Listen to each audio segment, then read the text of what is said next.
Hi guys, I'm Harshita and welcome back to my channel. According first tell me कि आप लोगों की पढ़ाई कैसी चल रही है नीट की और बोर्ड्स की या फिर 11th की. इफ आई तो बेसिकली हमारा कौन सा चैप्टर कंप्लीट हो गया था मॉलिक्यूलर बेसिस ऑफ इनहेरिटेंस हमने कल कंप्लीट कर लिया था जिसमें लास्ट क्लास में हमने किया था H G C H G P and DNA fingerprinting. Basically आज हमें क्या करना है नया चैप्टर स्टार्ट करेंगे आज हम according to our month plan जो हमने सितंबर का मंथ प्लान बनाया था जिसमें हमें मॉलिक्यूलर बेसिस कंप्लीट करने थे 30 मार्क्स के. Then we have to complete evolution. Evolution भी 12 मार्क्स का चैप्टर है एंड एज प्रॉमिस्ड इवोल्यूशन हमें वन शॉट में कंप्लीट करना था. तो इवोल्यूशन हम वन शॉट में कंप्लीट कर रहे हैं. देन बायोटेक एंड आगे ह्यूमन हेल्थ डिसाइड करेंगे कि कैसे करना है. तो बेसिकली आज की क्लास में हम इवोल्यूशन कंप्लीट कर रहे हैं वन शॉट में एंड होपफुली ये वन शॉट 1 आवर से 1.5 आवर का रहेगा. तो लेट्स स्टार्ट इवोल्यूशन. पहले मैं आप लोगों को दिखा देती हूँ कि कैसे मैंने इवोल्यूशन प्लान किया हुआ है. इवोल्यूशन के हर एक लाइन से क्वेश्चंस बनाए हैं मैंने कि जिससे आप लोगों को आसानी हो याद करने में भी. एंड मोस्ट इम्पॉर्टेंटली कि सी ये रहा इवोल्यूशन हमारा. अब देखो इवोल्यूशन ओरिजिन ऑफ लाइफ सी ये रहे क्वेश्चंस. इस पार्ट से हर लाइन से मैंने क्वेश्चंस बनाए हुए हैं. Each and every line is covered. अब ये आई गेस 50 to 55 क्वेश्चंस है. एविडेंस ऑफ एवोल्यूशन ये सब तो इम्पोर्टेंट नहीं है. सेकंड जो मोस्ट इम्पोर्टेंट चीज़ है वो कन्वर्जेंट एंड डाइवर्जेंट एवोल्यूशन है. एंड उसके बाद आगे आपका द मोस्ट इम्पोर्टेंट जो है आपका एक तो कि ये invertebrates jawless fishes seaweeds fishes ये कब आई थी कितने मिलियन ईयर्स अगो पहले. एंड दिस थिंग ये लोड हो रहा है अभी. ये ये बहुत इंपॉर्टेंट है एंड जनरली हमेशा this is very very very important. And आप देखोगे ना कि पीवाई क्यू मोस्टली किससे आता है इसी से आता है. Origin of evolution of man. अब इसमें क्या है डायोपिथिकस ऑस्ट्रियोपिथिकस रामापिथिकस इन सब के बारे में कि कब कितना इनका ह्यूमन ब्रेन साइज है. Then they use to eat meat और नॉट. एंड क्या बरी करते थे नहीं करते थे फ्रूट्स खाते थे क्या करते थे. That is very important. तो इसको ना मैंने लाइन टू लाइन लिख लिया है. तो आज स्टार्ट करते हैं इसको. उसके बाद लेट्स सी कितनी देर लगती है हमें स्टार्ट करने में एंड करने में. ठीक है. तो लेट्स स्टार्ट टुडेज क्लास.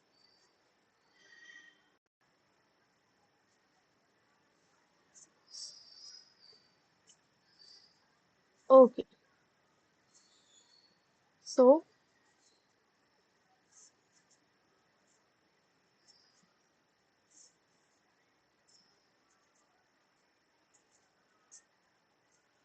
इसे एक बार वापस खोल लेते हैं.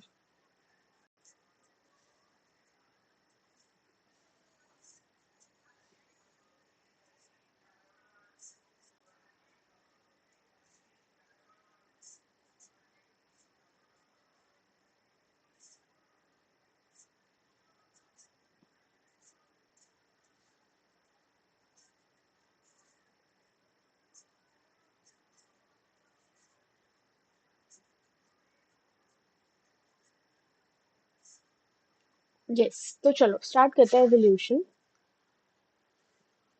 का वन शॉट.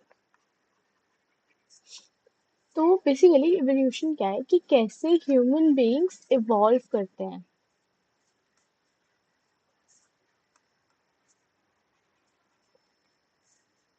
एनसीईआरटी से पढ़ते हैं हम एक बार इसे. Evolutionary biology is a study of history of living forms of Earth. What exactly is evolution? To understand the changes in flora and fauna that has occurred over millions of years, we must have an understanding of context of origin of life. किस चीज का हमें वो होना चाहिए origin of life का. कैसे evolution हुआ है अर्थ से star and Indeed of universe itself. What follows is the longest of all constructed and conjectured stories. This is the story of origin of life and evolution of life forms of diversities on planet Earth in the context of evolution of Earth and against the background evolution of universe itself. So basically क्या है आपका evolution? Evolution के लिए कैसे कैसे पढ़ना है हमें? Then आ गया आपका origin of life. We when we look at stars on a clear night sky, we are in a way looking back to time. Stellar's distance and measured in light years. अब कैसे distance measure करते हैं? Remember, light years में distance measure करते हैं.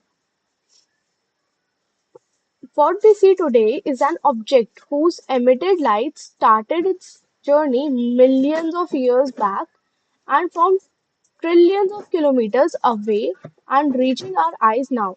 However, when we see objects in our immediate surroundings, we see them instantly and hence in the present time, therefore we see stars apparently and peeping.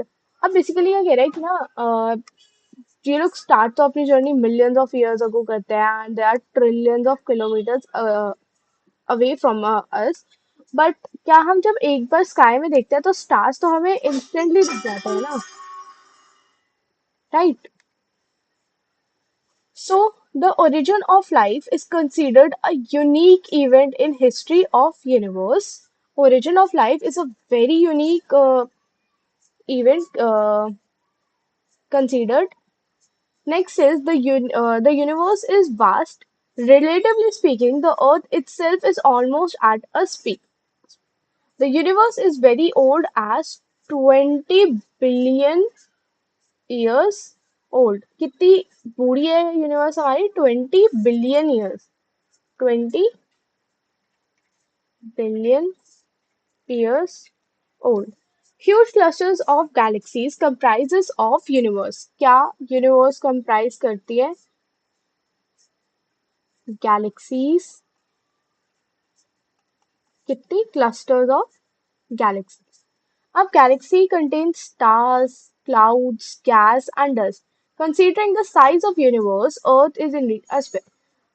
फिर आ गई आपकी Big Bang Theory.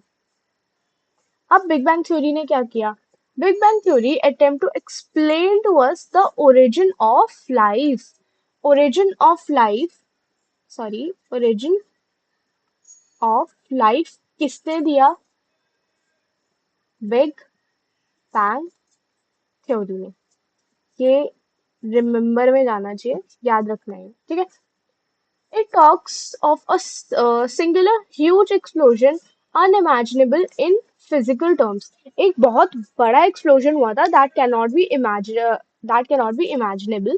The universe expanded and hence the temperature come down. अब universe हो गई आपकी expand ठीक है तो temperature came down. Hydrogen and helium formed sometimes, led in the formation of hydrogen and helium. Okay. Later, the gases condensed under gravitation and formed the galaxy. अब यहाँ तक तो आपको समझ में आ गया कि टेम्परेचर नीचे आ गया हाइड्रोजन हीलियम फॉर्म हो गई देन क्या हुआ कि गैसेस कंडेंस्ड एंड ग्रेविटेशन की वजह से अंडर ग्रेविटेशन की वजह से गैसेस कंडेंस हुई दस formed what your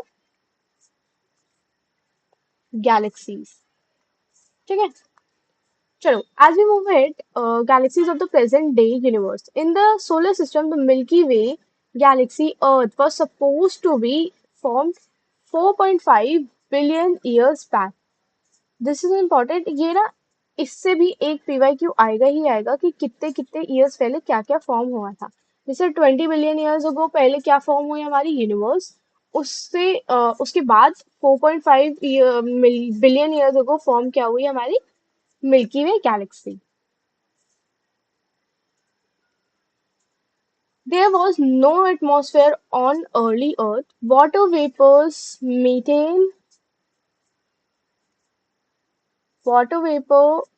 methane, carbon dioxide, and ammonia released from molten mass covered by the surface. The UV rays formed by sun broken up water into hydrogen and oxygen. The lighter H2 escaped. O2 combined with ammonia and methane to form water. How water was formed? कैसे water formed हुआ? आपका oxygen combined with ammonia and methane to form H2O. Okay, H2O, CO2, and other. The ozone layer was formed. The ozone layer was formed. As it cooled, water vapor fell as rain. जब ये cool हो गई, तो how that came back in the form of rain. ठीक है? Fill all the depressions and form oceans. अब क्या था कि ना अर्थ में कैसे थे गड्ढे थे तो ये आपकी ओजोन फॉर्म हो गई देन आपके वाटर वेपर्स कूल हो गए उससे क्या हुआ रेन हो गई अब ये जो गड्ढे थे ना उसमें ये रेन जब भर गई ना that result in the formation of what oceans okay life appeared 500 billion years after the formation of earth life appeared 500 million years after the formation of earth that is almost 4 billion years back okay. Did life come from other space? Some scientists believe that it came from outside. अब some scientists कह रहे थे कि भाई life जो है ना वो बाहर से आई हुई है. Early Greek thinkers thought unit of life called as spores. Some scientists named these life as spores was transferred to different planet include अब बेसिकली कुछ साइंटिस्ट कह रहे थे कि भाई लाइफ जो है ना आपकी वो कहीं और से आई है अर्थ पे एंड उसको क्या नाम दिया स्पोर्स ठीक है और that Penpalian is a still a favorite idea for some astronomers for a long uh, for a long time it was believed that life came out of decaying and rotting material अब कुछ scientist कह रहे थे कि भाई life जो है ना आपकी for decaying and rotting material like straw, mud, etc. से आई है. This was the theory of spontaneous generation. Spontaneous generation ने क्या कहा था कि जो लाइफ है वो एक decaying and rotting material से आई है like straw or mud. Now, Louis Pasteur sir I, by careful experimentation, demonstrated that the life comes from only pre-existing life. जो हमें याद रखना है that is Louis Pasteur sir ने क्या कहा था कि जो लाइफ है ना वो किससे आएगी प्री एग्जिस्टिंग लाइफ से ही आ सकती है ही show that pre sterilized flask life did not come from killed yeast while another flask open अब क्या किया बेसिकली उन्होंने ना एक फ्लास्क ले लिया उसमें यीस्ट रखा है यीस्ट जो मरा हुआ था ना उससे लाइफ नहीं आई बट एक खुला हुआ वास था जिसमें एयर आ रही थी उसमें न्यू ऑर्गेनिज्म की जन्म हुआ ठीक है फ्रॉम किड अब देखो अगर ये फ्लास्क बंद है तो इसमें न्यू लाइफ नहीं आएगी बट सेम अगर ये फ्लास्क ओपन है इसका लिड हटा दिया and this is expose to air तो क्या है आपका yeast give rise to another organism ठीक है spontaneous generation theory was dismissed once and for all spontaneous generation वाली थ्योरी तो अब आपकी कैंसिल हो गई कि life come from dead and रॉटन और किसी और प्लैनेट से आ रही है तो ये वाली सब कैंसिल हो गई नेक्स्ट आ गया आपका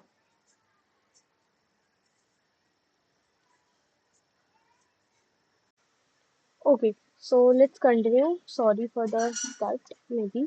ओके, तो हमने क्या कर लिया था कि ना आपकी बाकी सारी थ्योरीज तो हो गई फ्लॉप। अब लुईस पास्चर की जो थ्योरी थी ना कि life come from a pre existing life, जिससे उन्होंने एक फ्लास्क में यीस्ट लिया, फिर यीस्ट को एक क्लोज फ्लास्क में लिया, एक ओपन फ्लास्क में लिया। तो क्या देखा कि ओपन फ्लास्क में जिसमें एयर आ रही है उसमें प्री एग्जिस्टिंग लाइफ की वजह से नई लाइफ आ रही है, बट जो क्लोज फ्लास्क है उसके अंदर न्यू लाइफ नहीं आ रही। तो अब आपकी स्पॉन्टेनियस थ्योरी हो गई dismiss. However this did not answer how the fourth life. अब भाई ये तो पता चल गया कि भाई लाइफ कैसे आ रही है, कि प्री एग्जिस्टिंग लाइफ से आ रही है। अब भाई बट मेन क्वेश्चन तो हमारा ये रहा ना कि डूड फोर्थ लाइफ आई कहाँ से? क्योंकि प्री एग्जिस्टिंग लाइफ के लिए, मतलब न्यू लाइफ के लिए प्री एग्जिस्टिंग तो चाहिए ना, तो how this pre existing life came? तो नेक्स्ट एक्सपेरिमेंट था आपका Oparin of Russia and Haldane of England propose the first form of life that could come from a pre existing non living organism. अब see, मतलब Lewis pasture sir ने क्या कहा कि भाई लाइफ आ रही है बट वो प्री एग्जिस्टिंग लाइफ से आ रही है। अब ओपेरियन सर ने क्या कहा कि भाई अब हम बताते हैं कि प्री एग्जिस्टिंग लाइफ से ही लाइफ आ रही है, but from a pre existing non living life से कैसे हमारी life I, first life. Okay, non living organic molecule, वो मॉलिक्यूल किसका हो सकता है? होपफुली एग्जांपल लाइक आरएनए और प्रोटीन हो सकता है। And that formation of life from was preceded by chemical evolution, formation of diverse organic molecules from inorganic constituents. The condition of earth was high। अब देखो इसकी conditions क्या रखी sir ने? High temperature, volcanic storms, reducing atmospheric containing CH4, NH3। क्या क्या condition थी आपकी? High temperature, volcanic storms, reducing atmosphere containing NH3 and CH4। Okay, अब एक और एक्सपेरिमेंट आया, किसने किया? एस एल मिलर सर ने। एस एल मिलर सर ने एक और एक्सपेरिमेंट किया। उससे क्या था? Created similar condition, same conditions कर दी एक लैबोरेटरी स्केल में। मतलब ये सारी कंडीशन उन्होंने लैबोरेटरी स्केल में करी। अब देखो एस एल मिलर सर का जो एक्सपेरिमेंट था उसमें दे टुक CH4, H2, NH3 water vapour eight 800 degree Celsius. And इससे डेफिनेटली एक PYQ आया हुआ है, क्योंकि ये तो मेरे को लेटेस्ट में ही याद है कि एस एल मिलर सर का जो एक्सपेरिमेंट था उसमें उनकी क्या क्या रिक्वायरमेंट्स थी। एंड एक चीज जो उन्होंने ट्रिक करी थी, आई गेस 3 या 4 ऑप्शन में ना उन्होंने सेम सेम दिए थे, लाइक CH3, NH3। ये बदल दिया किसी में कि वाटर वेपर्स कितने टेम्परेचर पे थी। तो ये इंपॉर्टेंट है, 1 2 3 4 चीजें याद करनी है as it is. And plus water vapours at what temperature ये भी याद करना है। Formation of sugars, nitrogenous bases, pigments, and fat. Analysis of meteoroids content over revealed the similar product, indicating that the similar process was occurring elsewhere in the space. With this limited evidence, the first part of the story, that is chemical evolution, was more or less accepted। अब देखो कैसे I life, आपके एक non living organic molecule से life I through chemical evolution. When we have no idea about how the first self-replicating metabolic capsule of life arose. The first non-living cellular form of life could be originated 3 billion years back. How many years back? 3 billion years back. अब देखो 20 billion years back तो तुम्हारी universe form हुई, फिर उसके बाद 4.5 में आपकी क्या फॉर्म हुई? Galaxy. 4 years back earth form होती है आपकी, and then 3 billion years back a non cellular life was formed. ये हम एक जगह लिख लेते हैं ना कि आपको याद रखने में आसानी होगी। तो फर्स्ट जो आपकी फॉर्मेशन थी किसकी थी? वो यूनिवर्स की। Universe, then galaxy, then earth, earth के बाद नॉन लिविंग सेल्युलर लाइफ। कितने ईयर्स बैक? 2 बिलियन। आपकी गैलेक्सी थी 4.5 बिलियन, अर्थ थी 4 billion, and your non cellular life was 3 billion years back. Okay, they would have been a giant molecule. अब बता दिया giant molecule किसका हो सकता है आपका, आरएनए और प्रोटीन। अब आ जाओ यहाँ पर, ये याद रहेगा, CH4NH3H2O H2, water vapour eight 800 degree Celsius. किसका एक्सपेरिमेंट था? मिलर का। देखो यहाँ पर ना मैंने क्वेश्चन भी लिखा हुआ है, PYQ है ये, first cellular life originated about, these capsules reproduce their molecules. Perhaps the first cellular life was originated 200, 2000 million years ago. That is approximately 2 billion years ago. तो इसी में ना हम लिख लेते हैं एक बार कि सेल्यूलर लाइफ भी कब फॉर्म हुई थी, तो ना आसानी याद रहेगा। एंड आई एम प्लानिंग कि मैं एक टेलीग्राम ग्रुप बनाती हूँ जिसपे ना ये सारे आपके नोट्स डाल दूंगी मैं।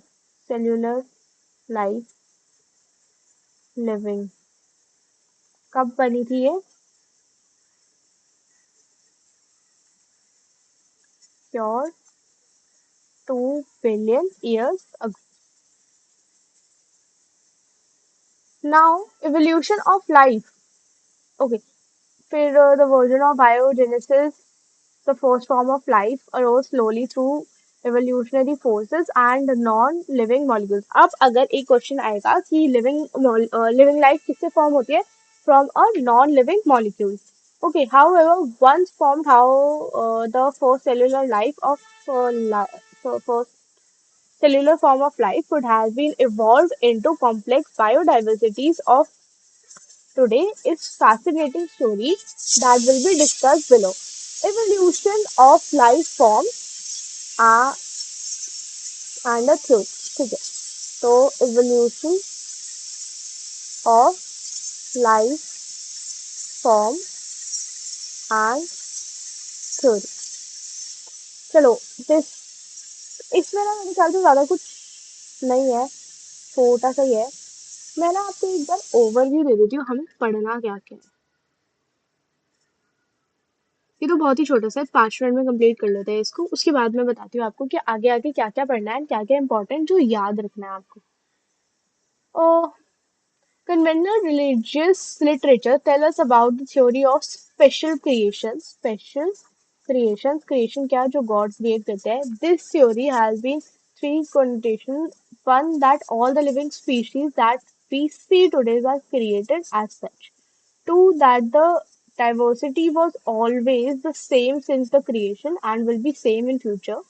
Third, the Earth is about 4,000 years ago old. All these ideas were strongly challenged during the 19th century. अब तीन आपकी जो लोगों ने assumptions करे कि भाई first assumption तो ये है कि जो लाइफ है ना वो एक स्पेशल पावर से क्रिएट करी गई है। सेकंड की जैसी अभी लाइफ है ना वैसी ही क्रिएट हुई थी एंड फ्यूचर में भी वैसी ही रहेगी, लाइक कोई एवोल्यूशन नहीं हुआ है। थर्ड कह रहा है कि अर्थ जो है आपकी 4,000 ईयर्स अगो ओल्ड है। ऑल दीज आइडियाज, अब ये सारे आइडियाज कौन सी सेंचुरी में चैलेंज हुए? 19th सेंचुरी में चैलेंज हुए, based on the observation made during sea voyage and a sail ship of called as HMS Beagle round the world. Charles Darwin concluded that the existing life forms share similarities to varying degree not only among themselves but also with the life forms. अब क्या है कि अब लोग जो कह रहे हैं कि जो लाइफ है ना वो सिर्फ अपने साथ ही वो सॉरी सिमिलैरिटीज शो नहीं करी, बट और भी एग्जिस्टिंग लाइफ के साथ सिमिलैरिटीज शो कर रही है। जो मिलियन ईयर्स अगो पहले फॉर्म हुए। Many such life forms do not exist any more, but ऐसी बहुत सारी लाइफ फॉर्म्स है जो अभी एग्जिस्ट नहीं करती। There had been extinction of different life forms in the year gone by, just a new form of life. अब पुरानी पुरानी बहुत सारी लाइफ एक्सटिंक्ट भी हो चुकी है एंड नई आ चुकी है during different periods of history of earth. There has been gradual evolution of life forms. Any population has built in the variation of characteristics, those characteristics which enables some to survive between survive better in अब देखो, characteristics which enables some to survive better in the natural conditions. अब there are characteristics कि तुम कैसे और अच्छे से survive कर सकते हो नेचुरल कंडीशन में. Some example like climate, food, physical factors, etc. would outbreed others that are less endowed to survive under such conditions. अब एक चीज जो इसमें है वो देखनी ये है कि कुछ जो लाइफ फॉर्म्स है ना उनके अंदर कुछ ऐसे कैरेक्टरिस्टिक्स है जिसकी वजह से ना वो ज्यादा अच्छे से सरवाइव कर सकती है देन दूज लाइफ जो इतने अच्छे से सरवाइव नहीं कर सकती natural condition. In another word इसको क्या कहा, नेचुरल फिटनेस का नाम दिया था. Use in fitness for the individual of population. The fitness according to Darwin refer to ultimately and only the reproductive fitness. एक जो फिटनेस है कि they should be reproductively fit. क्योंकि अगर तुम लोग अपने आप को रिप्रोड्यूस करोगे तो अच्छा है ना कि और ज्यादा रिप्रोड्यूस कर सकते हैं. Hence do fit better with the environment, live more. अब बहुत ज्यादा बच्चे पैदा होंगे, प्रोजेनी होगी, these therefore will survive more and hence are selected by the nature. He called natural selection. इसको क्या कहा, natural selection, and implied it as a mechanism of evolution. Let us remember that Alfred, a naturalist who worked with archipelago जो भी है, has also come in a similar conclusion about this time. In due course of time, apparently a new type of organisms are recognized. All the existing life forms share similarities and share common ancestors. अब क्या है, जो आपकी life forms है ना, one they share similarities and they have similar or you can say common ancestors. Ancestors क्या हो गए आपके, पूर्वज. However, these ancestors were present at different periods in the history of Earth. मतलब बहुत different different periods में वो present है. In geographical history of Earth closely correlates with the biological history. अब geographical history जो है ना आपकी, वो आपकी biological history से काफी correlate करती है. A common permissible conclusion in Earth is very old, not thousand but अब बिलियन ईयर. अब इसमें कुछ नहीं याद रखना, बस एक चीज जो आपको याद रखनी है दैट इज कि ना नेचुरल फिटनेस, नेचुरल सिलेक्शन किसने दिया था, डार्विन ने दिया था. अब एक चीज ये याद रखनी है और दूसरी कि जो जितना अच्छी तरीके से फिट हो जाएगा वो उतना ज्यादा आपका उस एरिया में रह सकता है. एंड एक जो बहुत इंपॉर्टेंट चीज इज योर रिप्रोडक्टिव फिटनेस.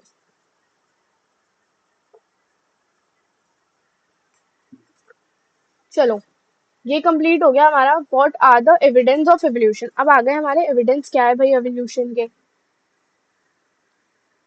तो एविडेंस ऑफ एवोल्यूशन में आपके कन्वर्जेंट एंड डाइवर्जेंट एवोल्यूशन आएगा, होमोलॉजी एनालॉजी आएगा, और एग्जांपल जिसके इम्पोर्टेंट है. फिर आ गया आपका इंडस्ट्रियल मेलेलिज्म. ठीक है, तो ये करना है हमें, थोड़ा सा इम्पोर्टेंट है कंपेरेटिवली. उसके बाद क्या है, अडेप्टिव रेडिएशन है. ठीक है, ये तो मेरे ख्याल से वो आइलैंड वाला है ना कि आइलैंड पे बीक्स की. ये कंप्लीट कर लेते हैं हम कन्वर्जेंट एंड डाइवर्जेंट एवोल्यूशन के लिए, फिर हम एक 5 मिनट्स का ब्रेक ले लेंगे. ठीक है.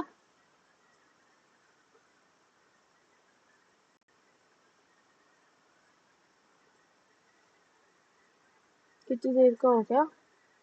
15 आधे घंटे की क्लास हो चुकी है हमारी।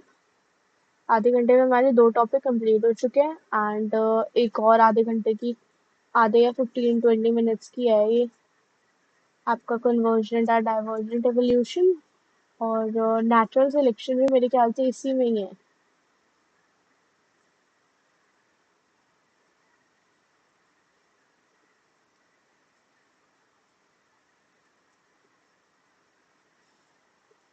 एपियोलॉजिकल एविडेंसेस ऑफ एवोल्यूशन से स्टार्ट करना है ना हमें। एक मिनट रुको, ये लोड हो रहा है।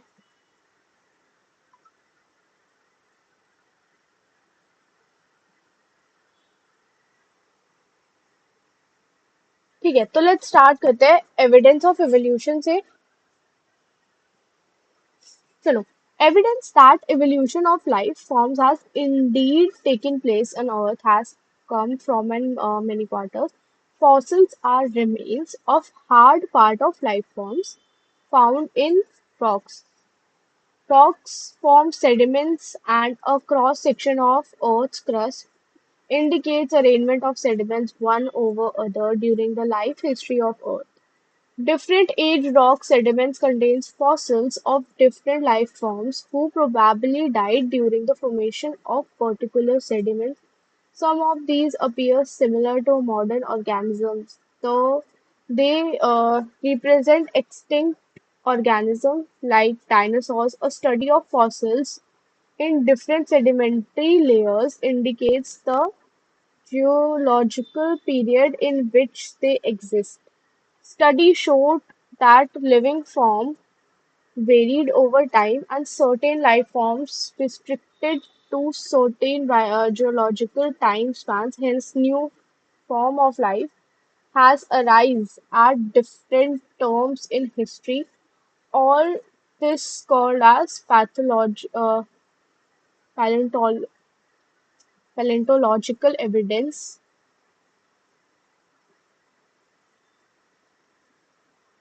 Do you remember how the ages of fossils are calculated?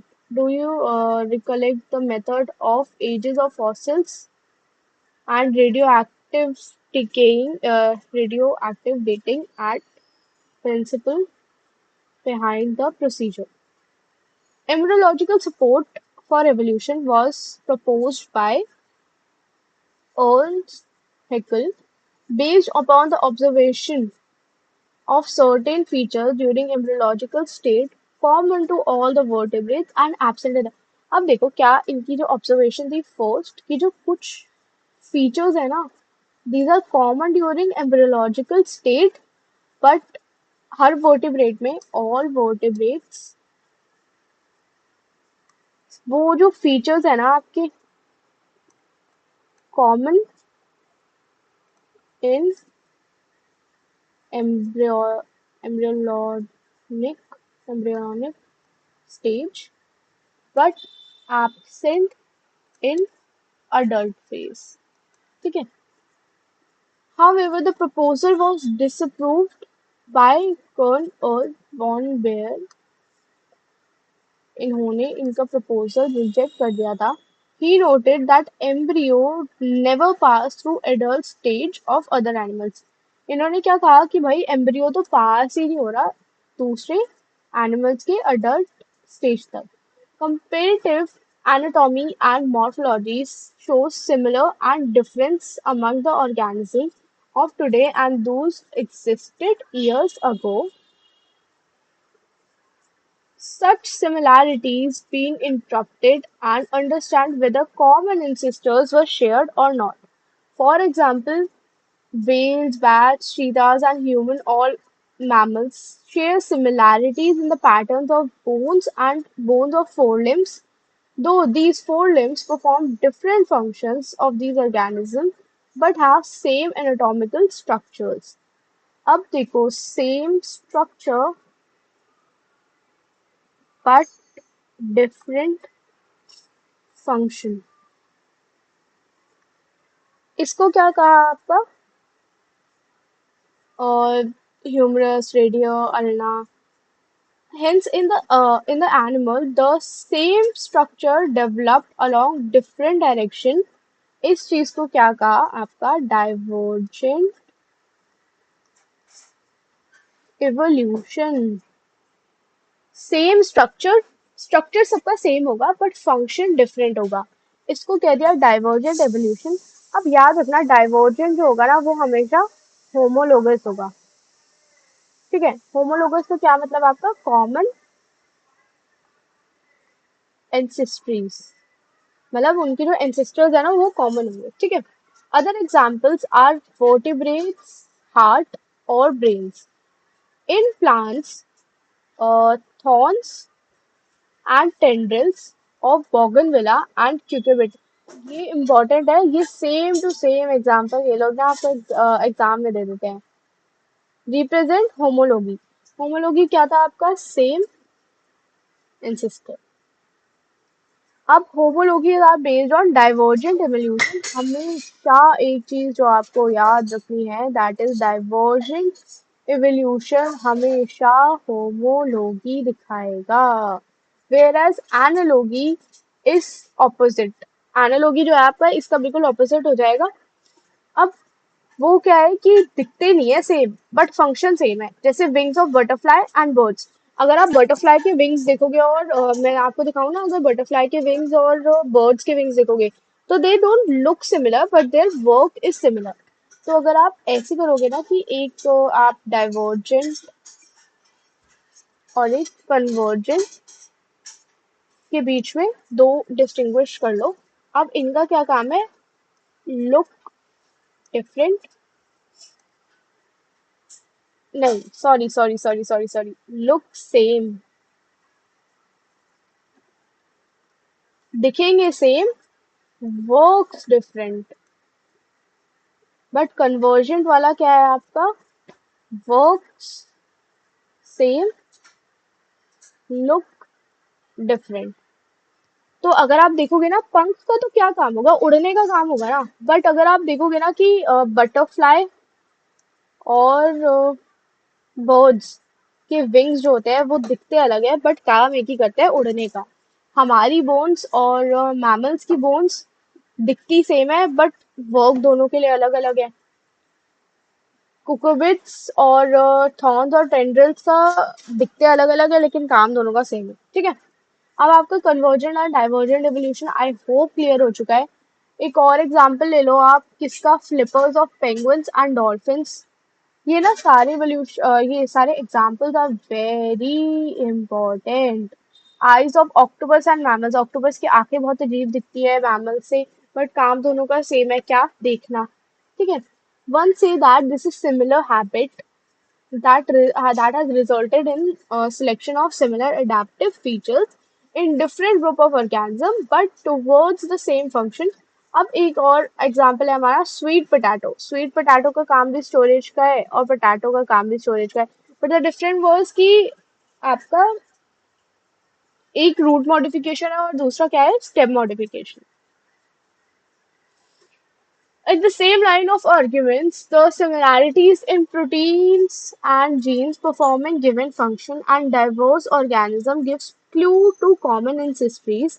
These biochemical similarities points to share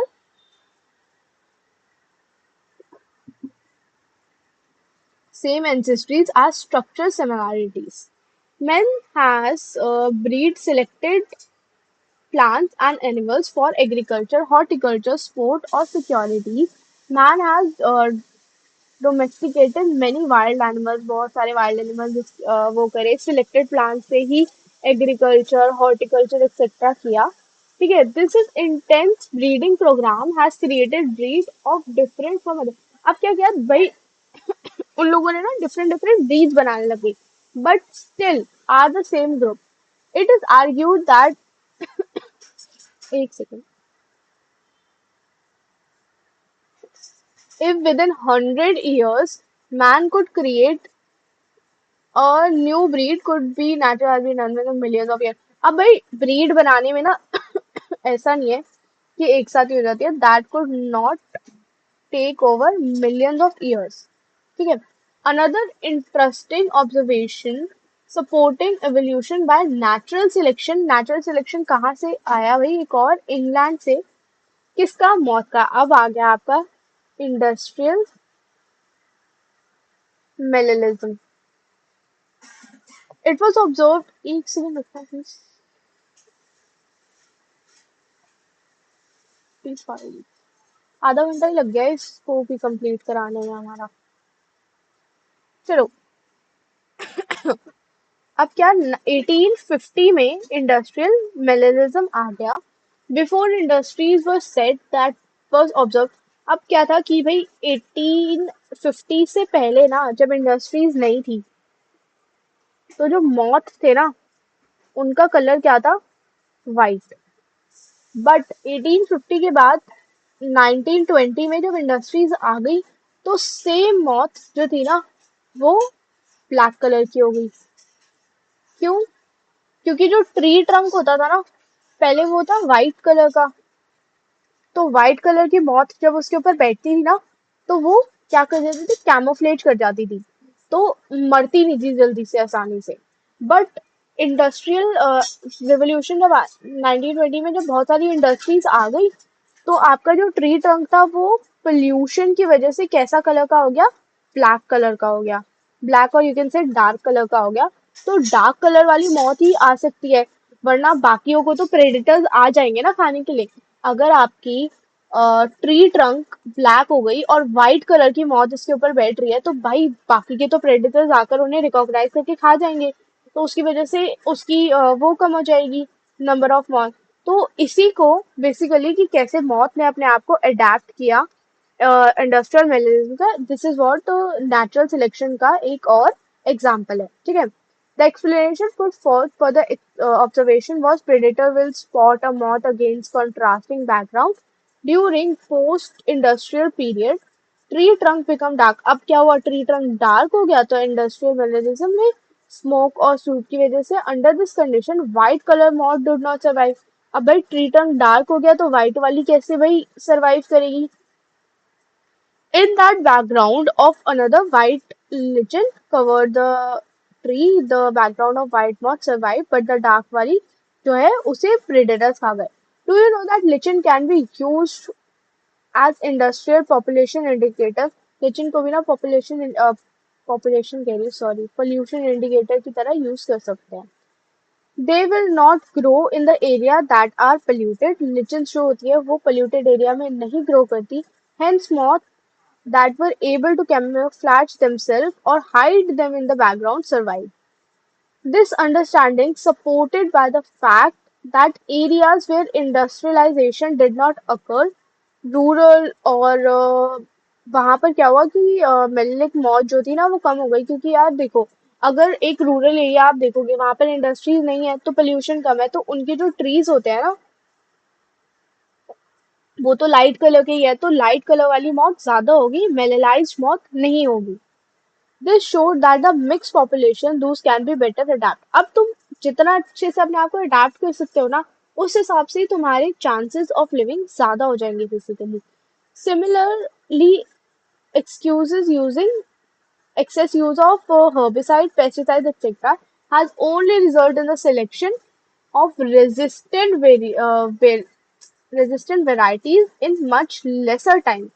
This is also true for microbes against which they employ antibiotics or drugs against eukaryotic scales of moth over years and centuries. These are examples of evolution by anthropogenic action. This also tells us the evolution is not direct process in the sense of determinism. Okay, तो basically हमारा industrial मौत का हो गया कि कैसे pollution की वजह से वो लोग अगर अपना कलर चेंज कर लेंगे, अडेप्ट हो जाएंगे नेचुरल सिलेक्शन में, तो दे कैन सर्वाइव। अब आ गया भाई हमारा एडेप्टिव रेडिएशन। ये देख लो, मार्सुपियन से कंपेयर किया हुआ है बेसिकली इसको। Adaptive radiation and biological evolution हम करेंगे आपके साथ में। 5 मिनट का ब्रेक ले लेते हैं, फिर आपका mechanism of evolution and the last part is your Australopithecus and Dryopithecus वाला, वो उसके साथ में करेंगे। 1 घंटा हो चुका है आई गेस हमारी वीडियोस को वन शॉट को चलते चलते। तो देखो अब थोड़ा सा ब्रेक ले लेते हैं हम इसमें, उसके बाद स्टार्ट कर देंगे दोस्तों।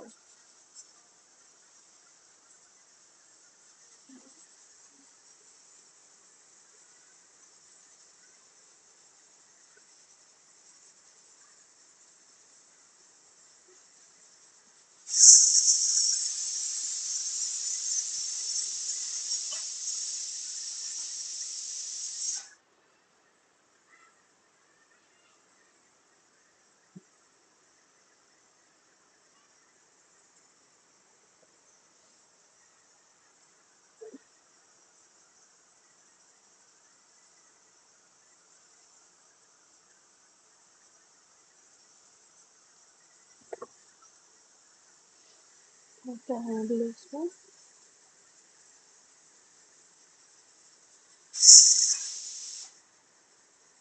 मैं मुझे तो लग रहा है कि ना ये 2 घंटे का लेक्चर बनेगा,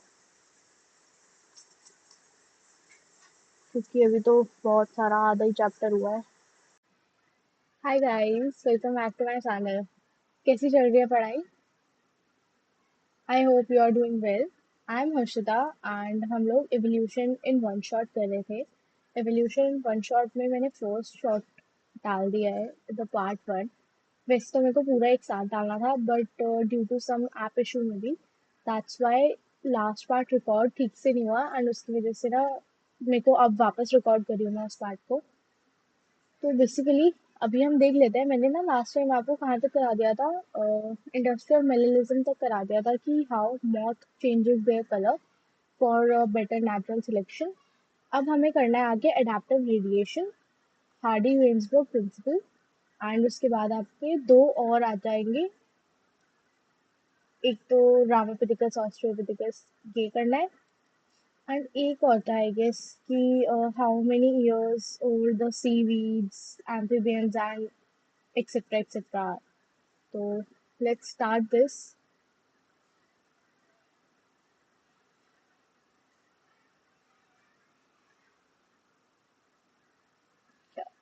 तो हमने लास्ट क्लास में कहाँ तक कर लिया था? इंडस्ट्रियल मेलेलिज्म ना कंप्लीट हो गया था हमारा। तो सी, इंडस्ट्रियल मेलेलिज्म पूरा कंप्लीट करा दिया था। अब हमें करना है एडेप्टिव रेडिएशन से स्टार्ट।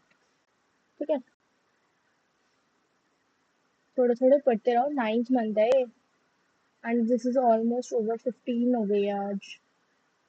सो थोड़ा सा पढ़ाई में ध्यान दो।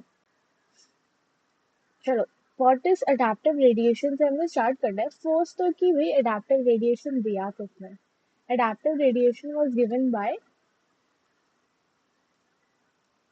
Darwin sir. ठीक है, अब आ गया during his journey Darwin went to, इसे थोड़ा सा बड़ा कर लेते हैं पहले।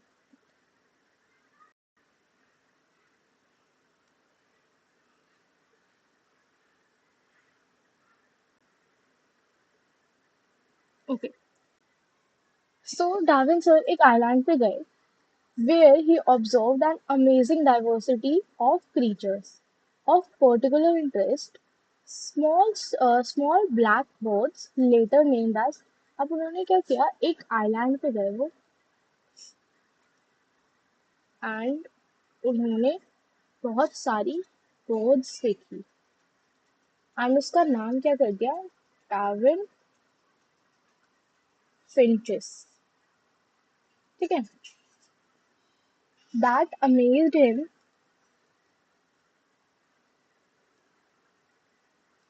Okay, so that amazed him. He realized that there were many varieties of finches in the same island. एक पर्टिकुलर आइलैंड में बहुत सारी क्या थी, एक ही स्पीशी की वेराइटीज थी। ठीक है, all the variety he evolved on the island itself from the original sea-eating features, many other forms with alternate beak। तो मेन चीज जो उन्होंने इसमें नोटिस करी that was there beaks, enabling them to become insectivorous and vegetarian finches. अब क्या था कि जो उनकी बीक्स थी ना वो डिफरेंट थी, जिसकी वजह से सम वर इंसेक्टिवोरस जो इंसेक्ट्स खाती है, eat insects, ठीक है, and some were vegetarians who used to eat पेड़ पौधे.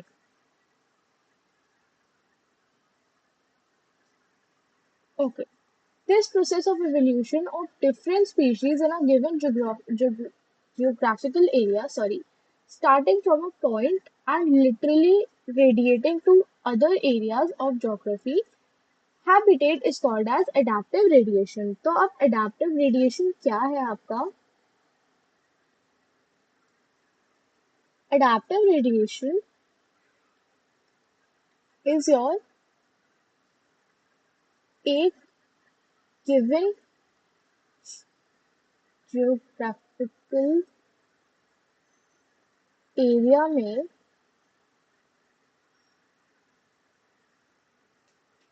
एक ही स्पीशी की डिफरेंट वेराइटीज, ठीक है.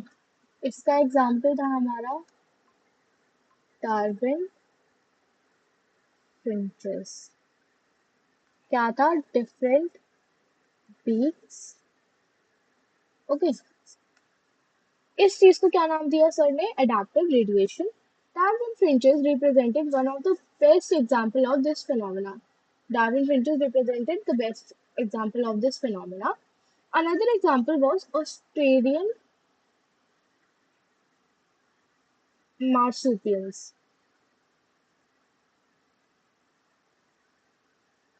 A number of marsupials, each different from other, हर किसी से अलग अलग है, evolved from an ancestral stocks. अब इसका क्या मतलब है कि evolved from same ancestors. इनके पूर्वज जो है वो क्या है? सेम है, ठीक है, but all with in the Australian island continent, when more than one adaptive radiation appeared to have occurred in the isolated geographical area. Australia में जो मार्सुपियन की रेडिएशन थी कि मार्सुपियन मोल, these all marsupial rats etc etc. अब इसमें one can call this convergent evolution.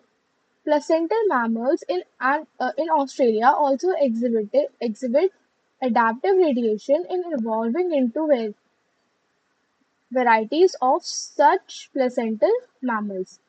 Each appears to be similar. कैसी appearance थी? Appearance थी similar. किस किस की? Placental mammals की and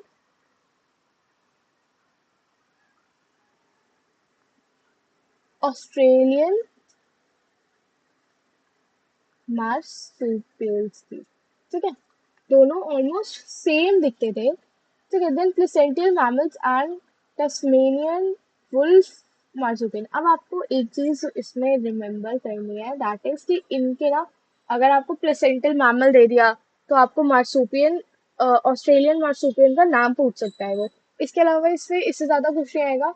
बस एक डार्विन फ्रेंचेस का आ जाएगा कि किस किस की बीक थी एंड किसका एग्जाम्पल था, अडेप्टिव रेडिएशन का एग्जाम्पल था, ठीक है. बस इसका नाम आ सकता है, आएगा तो. देन आ गया आपका biological evolution. Evolution by natural selection, in true sense, would have started when cellular form of life with difference in metabolic capacities originated in Earth. कैसी भाई evolution natural selection की कब start हो गया था? जब cellular form of life originate हुई थी Earth पे, ठीक है. The essence of Darwinian theory about evolution is natural selection The rate of appearance of new forms is linked with the life cycle or the lifespan. Microbes that divide very fastly have the ability to multiply and become millions in an hour. अब microbes कैसे करते हैं?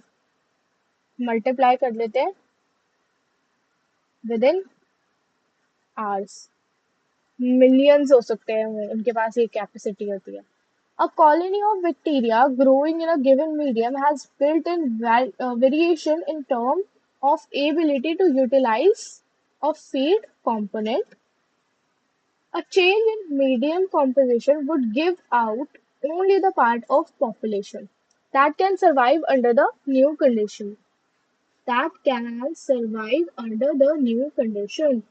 In due course of time, this variant population outgrows to other and appear as new species. This would happen within days.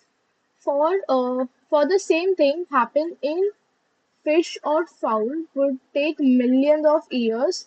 अब देखो ये तो कह रहा है कि ना इनमें जो लोग बहुत जल्दी ग्रो कर लेते हैं ना इनमें तो विद इन डेज भी आपकी स्पीशीज चेंज हो सकती है, न्यू स्पीशीज आ सकती है. बट अगर आप ये चीज सेम फिशेस में करोगे ना तो that will take millions of year. ठीक है, वही है जो जितना जल्दी रिप्रोड्यूस हो सकता है उसी हिसाब से ये स्पैम दिया गया है. Hence, here we say the fitness of B is better than A under the new condition. Nature selects for fitness. One must remember that the so-called fitness is based on characteristics which is inherited.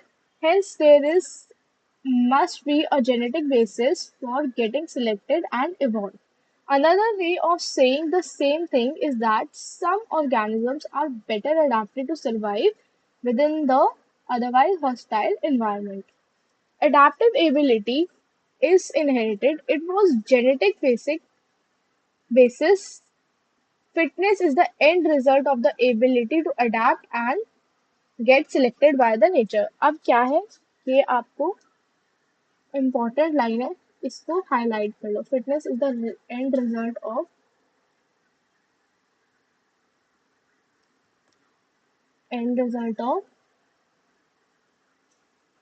Adapt and get selected by the nature. ठीक है, अब आ जाओ भाई branching descents and natural selection होता क्या है.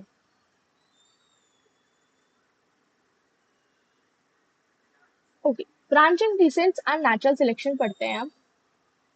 इसके दो की features, that is your Darwinian theory of evolution. Even before Darwin, a French naturalist, Lamarck, has said that the evolution of life forms has occurred but driven by use and misuse of organs. Important है, इसको भी आप highlight करो, the use and misuse of organs. He gave the best example by giraffe. अब इसमें क्या example है देखो, जिराफ का क्या था. इन्होंने कहा था कि जिराफ की ना नेक कैसे लंबी हुई है, क्योंकि वो पेड़ से घास खाने के चक्कर में मतलब over millions of some years का टाइम, इसकी वजह से जिराफ की जो नेक है ना वो लंबी हो गई. पढ़ते हैं इसको. Who is attempt to forage leaf on trees, tall trees has adapt by evolution elongation of their neck. क्या फोरेज ऑफ ट्रीज की वजह से उनकी जो नेक है ना वो बहुत ज्यादा लंबी हो गई है. As the pass this acquired character of elongated neck is succeeded generation.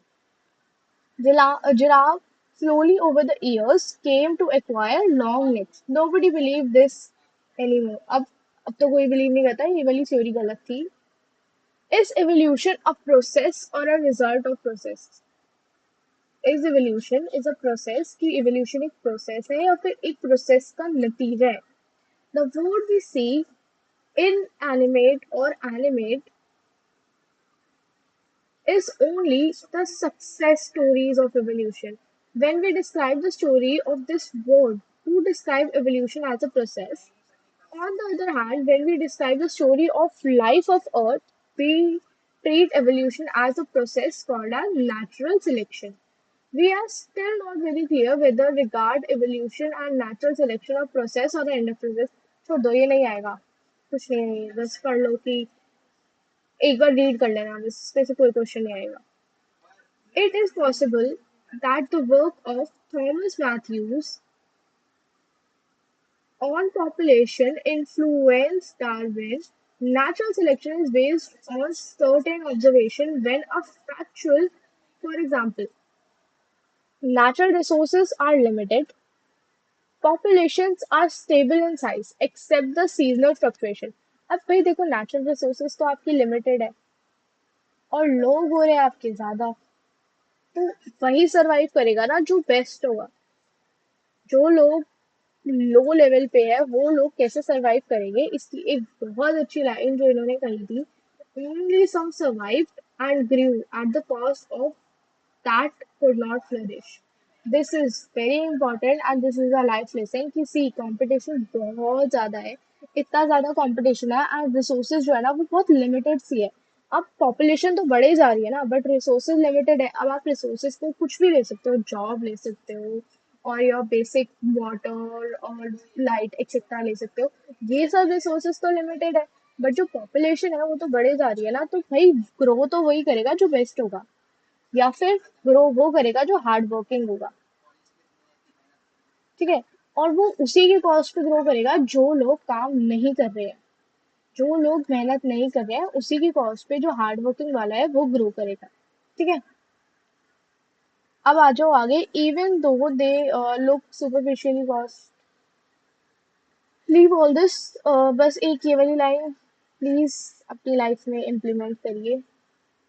आगे चलते हैं. The novelist and the brilliant side of Darwin was this, he assisted the variation which are heritable better will enable all those to reproduce and leave progeny. And एक चीज और जो है, that is they can reproduce, they should reproduce and leave their progenies. कि भाई आगे की generation तो वही चलाएंगे ना. Change in population characteristics and hence a new form of life arise. चलो, आई होप आप लोगों को ये पूरा समझ में आ गया है. अब हमें क्या करना है next, mechanism of evolution. Oh right, अभी तो ब्रेक नहीं लेना. हार्डी वेन्सबर्ग प्रिंसिपल करते हैं, उसके बाद ब्रेक लेंगे. ठीक है. चलो, mechanism of evolution. What is the origin of this variation and how does speciation occurs? Even though Mendel has talked of inherited in inheritable factors influencing phenotype, Darwin either ignored these observations or kept silence. In the first decade of 12th century, Hugo de Ville, based on his work on evening memoirs, brought forth the idea of mutation. एक चीज जो यहाँ पर नहीं आई है, that is mutation. Mutation क्या होता है? Changes in genetic information. चलो, let's continue with the Hardy-Weinberg principle.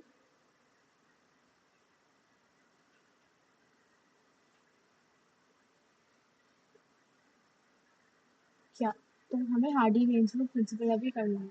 अगर आप हार्डी वेन्सबर्ग प्रिंसिपल देखोगे तो बेसिकली सर ने क्या कहा था कि एक उन्होंने एल्जेब्रिक इक्वेशन से ये समझाया था कि आपके जो भी जीन फ्रीक्वेंसी है ना वो हमेशा कांस्टेंट रहती है and the constant is your one. And he give genetic equilibrium. ठीक है. जेनेटिक इक्विलिब्रियम उन्होंने एक इक्वेशन से समझाया था, that was P plus Q का whole square, that is p plus q whole square is equals to p square plus 2pq plus q square is equals to 1. ठीक है. इस चीज को सर ने क्या नाम दिया था? Genetic equilibrium.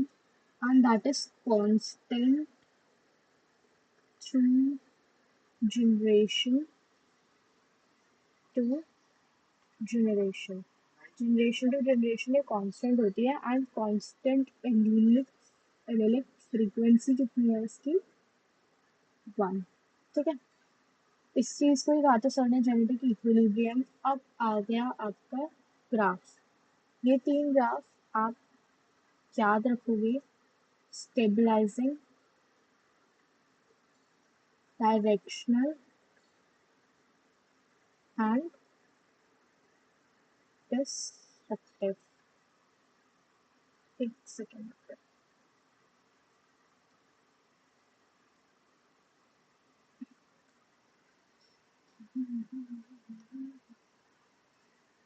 ओके, चलते हैं आगे। एक बार इसको पढ़ लेते हैं। वैसे तो ये सब कुछ याद नहीं रखना।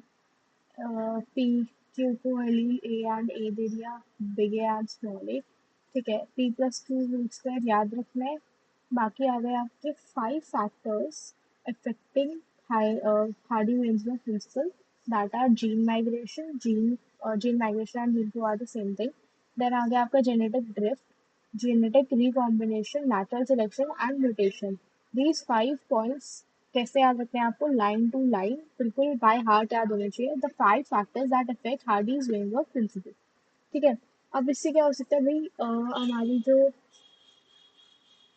फिर आ गया कि change in original as well as new allele are add. अब देखो क्या होता है कि न्यू जनरेशन में न्यू जीन फ्लो जो है हमारा वो ऐड हो रहा है, बट पीछे से ही ना सेम कुछ कुछ लॉस होता जा रहा है। जैसे newborns are getting added and old are dying. ठीक है, तो इसका क्या कहा है सर ने कि जेनेटिक ड्रिफ्ट जो है वो कांस्टेंट होता है। देन आ गया आपका ओरिजिनल ड्रिफ्टेड पॉपुलेशन को क्या कहा सर ने?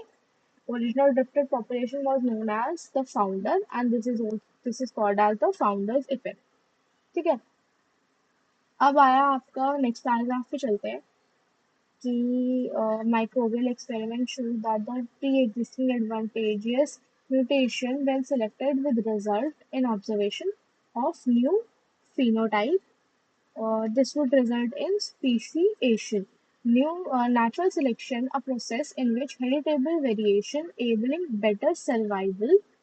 किसके लिए बेटर सर्वाइवल? कैसे तुम लोग बेटर अडेप्ट कर सकते हो नेचुरल सिलेक्शन से। फिर आ गया आपका ड्यू टू म्यूटेशन। अब म्यूटेशन किस वजह से होती है? Mutation recombination during gametogenesis, your sexual reproduction basically. ठीक है, और gene flow, genetic drift result in change frequency of gene in future generations. Like different population, natural selection can lead to stabilization in which more individual acquire new characters, directional changes, more individual acquire value characters and mean characters आदि। अब देखो, आपको आगे जो इसमें याद रखना है दैट इज वन आपकी इक्वेशन, एल्जेब्रिक इक्वेशन जो दी थी सर ने। उसके बाद आपको एक चीज और याद रखनी है, that is your 5 factors affecting genetic equilibrium. वो 5 फैक्टर्स आपको एकदम एज इट इज याद रखने हैं। देन फाउंडर्स इफेक्ट भी आई डोंट थिंक सो इतना आएगा। एक बार ना मैं पीवाईक्यू वाली बुक में और चेक कर लूंगी। ठीक है, एक सेकंड लेना मुझे प्लीज।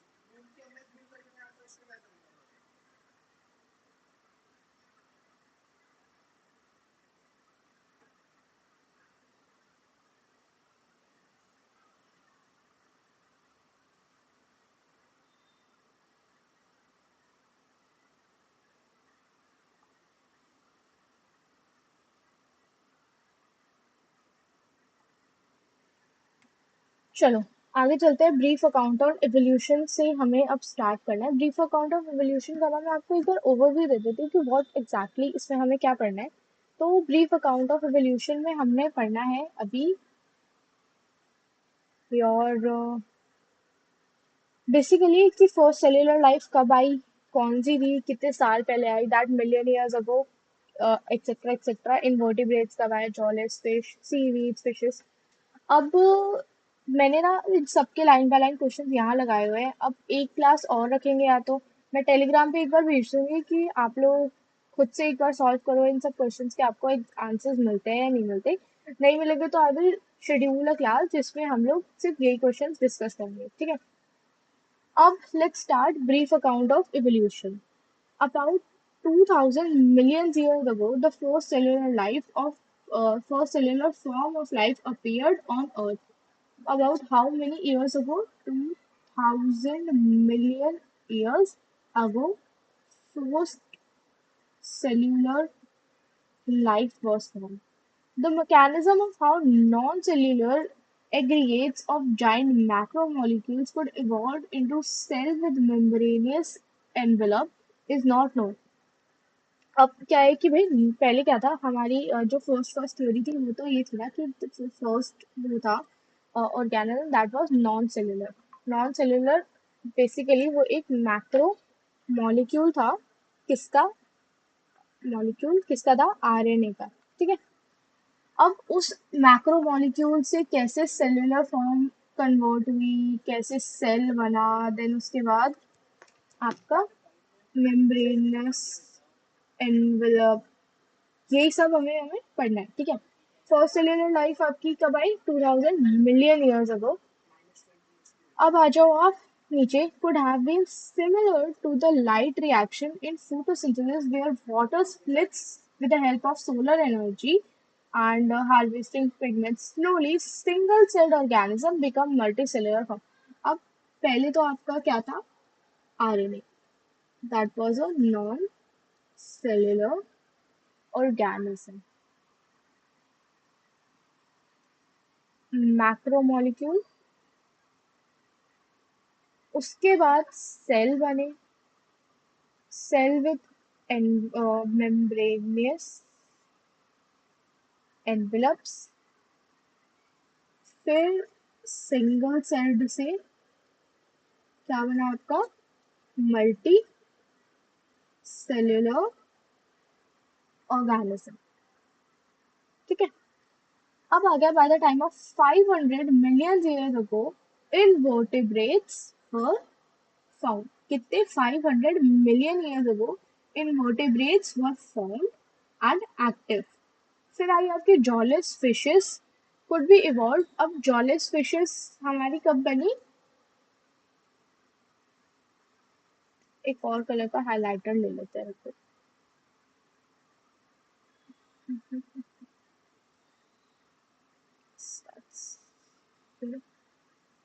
ठीक है देन आई आपकी jawless fishes that evolve around 350 million years ago. Then your seaweeds evolved 230 million years ago. The first living organism invented is the plants. We are told that the first organism that invaded land were plants. They were disappeared on the land where animals invaded land. Fish with stout and strong fins could move on land and go back to water. This was about 350 million years ago. In 1936, the fishes caught in South Africa happened to be coelacanth, which was thought to be extincted. अब भाई 1936 में एक ऐसी fish मिली जिसका नाम आपका कुछ ऐसा है उसके रूम फिश मिली जो एक्सटिंक्ट हो चुकी थी ठीक है these animals are called as lobefins ठीक है evolved into the first amphibians lived in both land and sea जो आपकी फिश थी this evolved into your amphibians.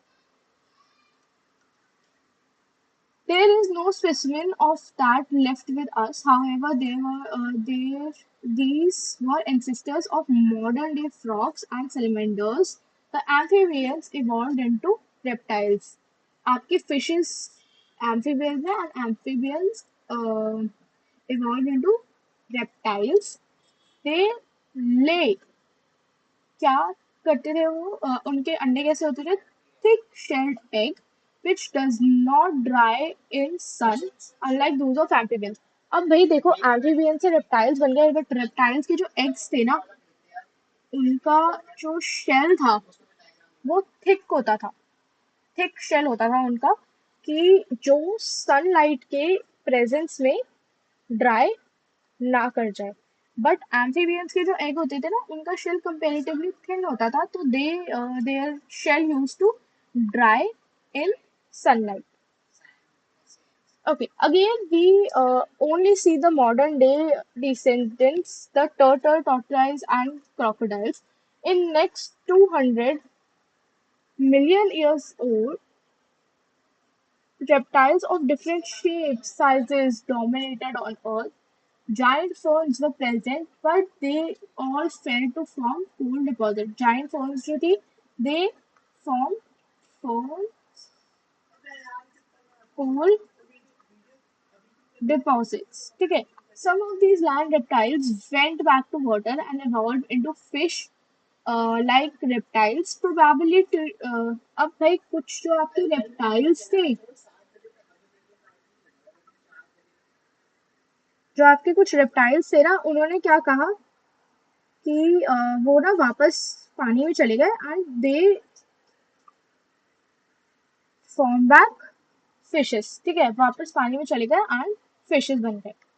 अब the land reptiles were, of course, the dinosaurs. The biggest of them, Tyrannosaurus rex, was about 20 feet in height and huge, fearsome dragon-like teeth. Up about 650 million years ago, crocodiles suddenly disappeared from Earth. एक minute.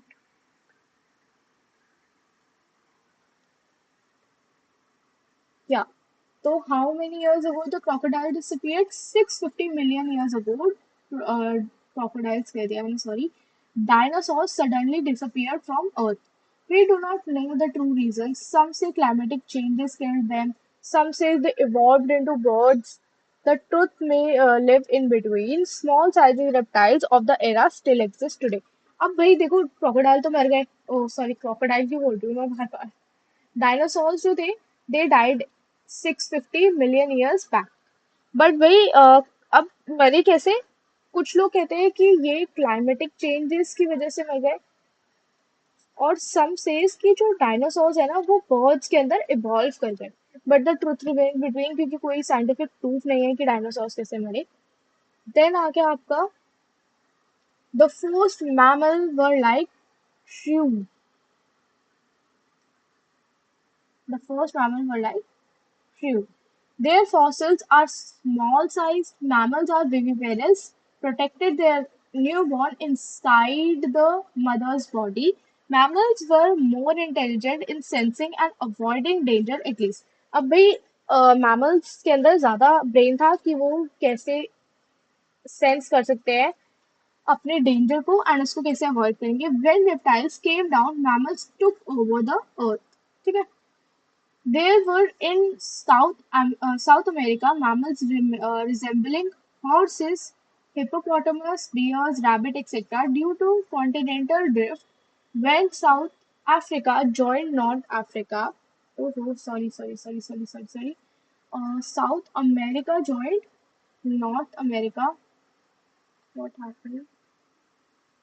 Yeah, these animals were overridden by North American fauna.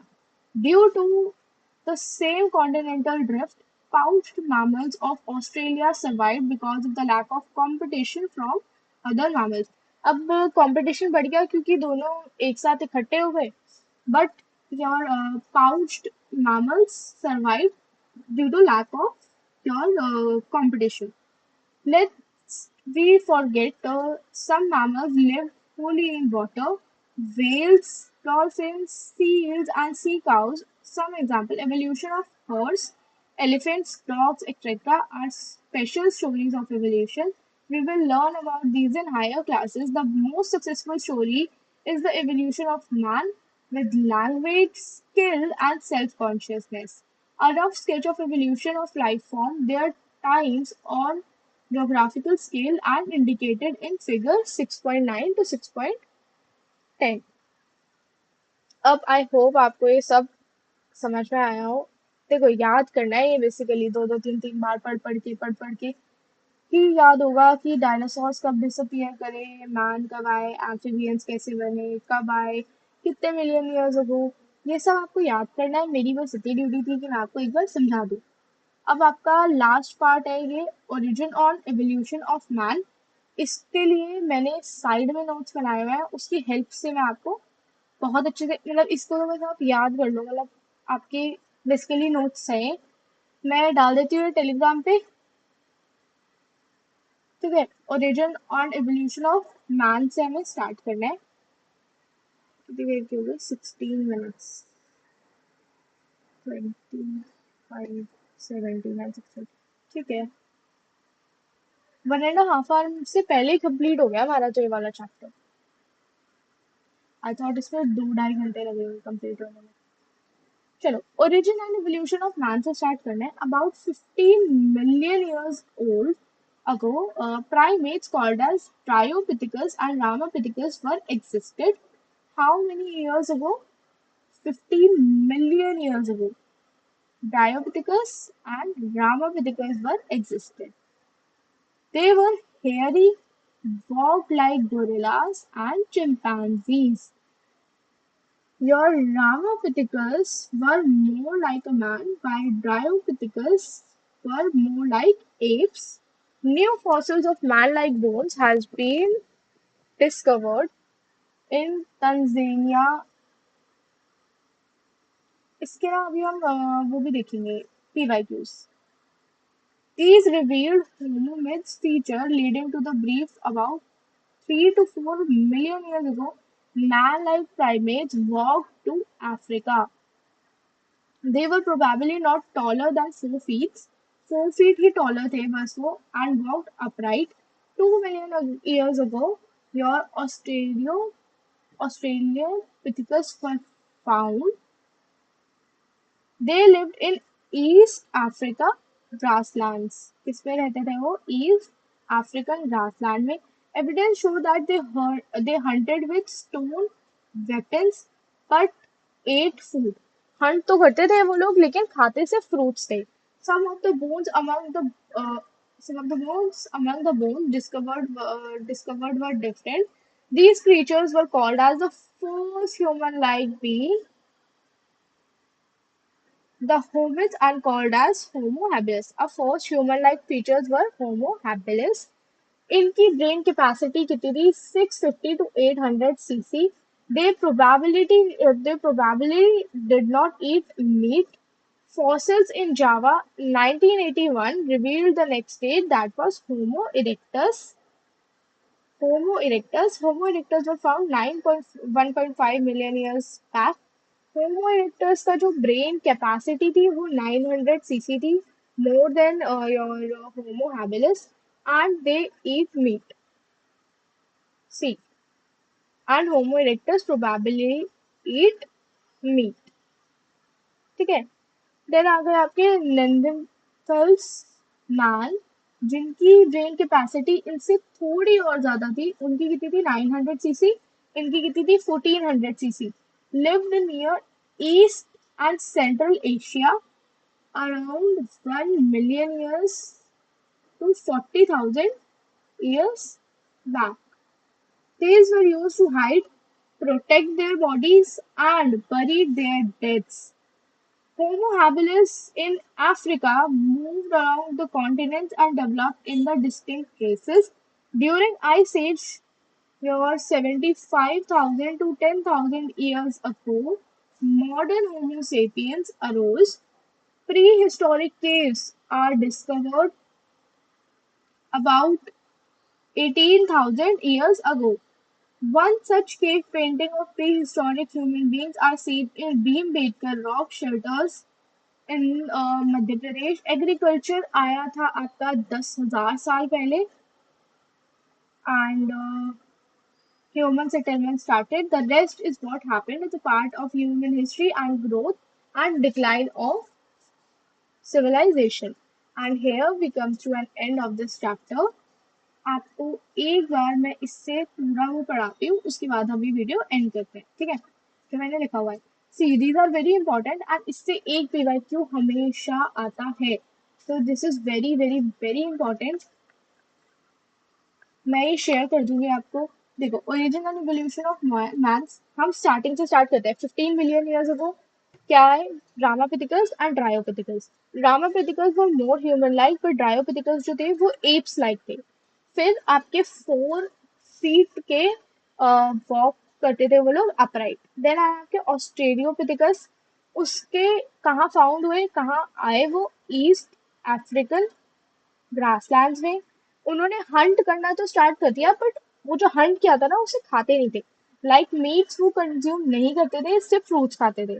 Then आया आपके Homo habilis. Homo habilis थोड़े से और ज्यादा develop थे, उनका जो ब्रेन था वो 650 to 800 सीसी का था, बट वो लोग भी मीट नहीं खाते थे। अब आ गए होमो इरेक्टस।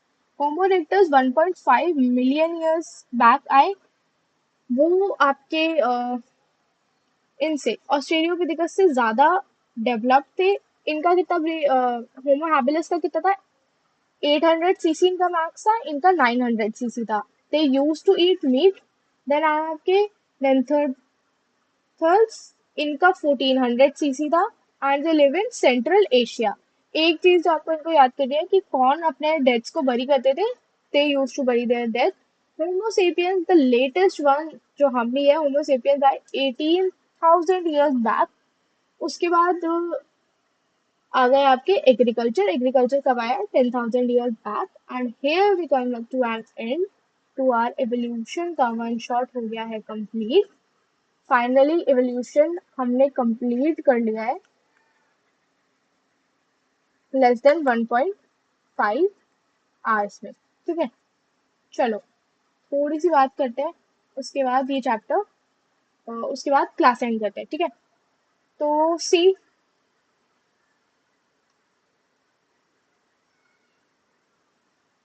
क्या, तो फाइनली ये वाला चैप्टर खत्म हो गया है पूरा। मैं एक बार ना इसके पीवर क्यूज दिखा देती हूँ आपको।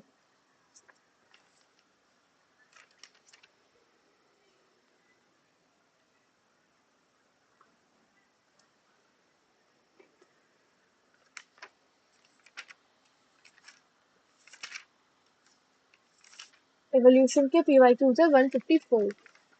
ठीक है, तो I have started a series, do you know Harshita, do you know with Harshita, okay. ठीक है, तो उसमें मैंने कुछ कुछ आपकी वीडियोस डाल दी है, लाइक कि यूनिवर्स गैलेक्सीज कब स्टार्ट, कब आई थी, ओरिजिन कब हुआ था उनका।